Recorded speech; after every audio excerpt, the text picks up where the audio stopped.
Video games have been around for decades, and within that period of time since the 1950s, the industry has seen enormous growth and development.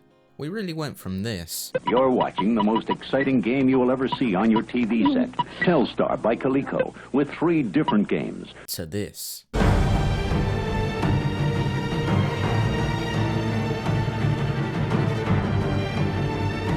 And all within the span of almost 50 years. Now, this might seem like a long time, and yeah, it is. But when you think about it, it took well over 100 years to get color into photos reliably and for it to become mainstream. And I know it's not exactly the same thing, but it took much less than half the amount of time to go from a 2 kilobyte file to how unnecessarily big a lot of games are now.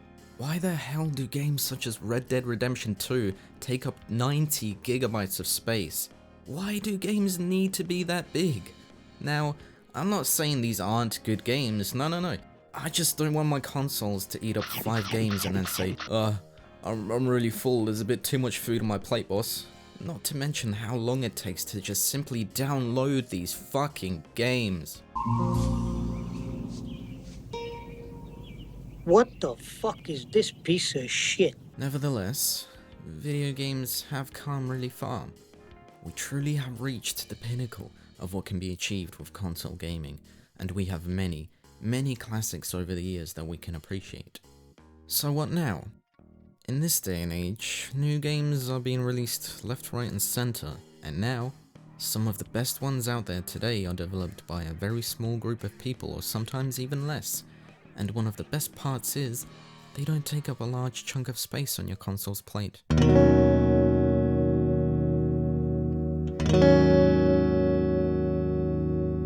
Indie games are genuinely some of the best games out there that anyone can pick up and play. Yes, there are amazing AAA games released by big companies with, amazing graphics, deep stories and fun gameplay and all that, and that is the sort of standard today. However, sometimes all it takes to make an absolute gem of a video game is just a small group of people with a tiny seed that they plant into the ground, which then grows into this amazing apple tree with some of the freshest apples on the market. And those apples are much less pricey than the AAA ones, but are still just as rich in vitamins, just as juicy, and just as fresh, if not more. In fact, I'm gonna jump the gun a bit and pick on one of the AAA apples. Let's take a look at how much the new FIFA game costs. Oh damn. It really does baffle me how they essentially release the exact same game each year and make it full price. Yet, you can buy a game like Cuphead on release for over 4 times less and you'll get a game that has 400 times more effort put into it than any of the FIFAs.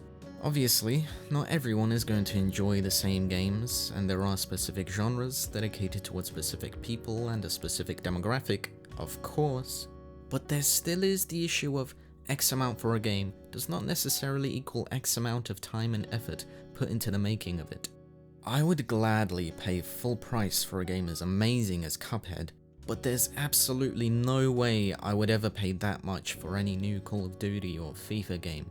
Especially considering most of these AAA games eventually go down in price after they've been released, and after a certain amount of time they reach the I only exist to take up space on a shelf in a charity shop price, with Nintendo games being basically the only exception. Their games rarely, if ever, go down in price the way other games do, and that's simply because they're Nintendo, or to put it another way, they make the best games. All of that aside though, even within the indie genres, so to speak, there are games that develop into something much bigger than they were perhaps originally intended or expected to be. Minecraft, I think, is the best example of this. What initially started out as a simple indie game where you essentially just walk around and build stuff while vibing to the peaceful soundtrack.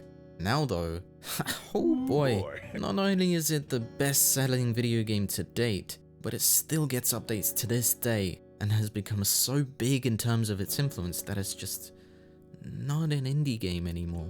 Sure, it still has its indie roots, considering that's how it started, but the game has become much bigger than anyone anticipated.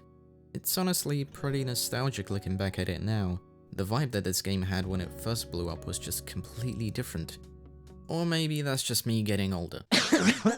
Of course, it's not the only indie game that started out that way only to blow up into something much bigger, but it more often than not is the simplest of games that tend to do so. I feel like at this point you can't mention the term indie game without at least several games springing to mind that became so big that they straight up defined what the indie genre is and set a precedent for what an indie game should strive to be. Minecraft, Undertale, Hollow Knight, Super Meat Boy, Cuphead, Terraria. I could probably go on. I think that the definition of what constitutes an indie game will definitely continue to change and develop in the near and far future as more and more indie games are released, especially considering that the indie market today is probably more competitive than it's ever been. So new boundaries, new precedents, and new expectations will very likely emerge as a result. Though for now, I'd say it's best to appreciate what we have been given so far, and regardless of whether you prefer your FIFAs or your Fortnites or what have you, I think indie games have blessed us with not only a library of gems that could potentially be considered among the best in their respective fields, but they have also shown just how much can be achieved with very little, especially compared to the higher development and marketing budgets of AAA games released by big names such as Nintendo, Rockstar, Capcom, and so on.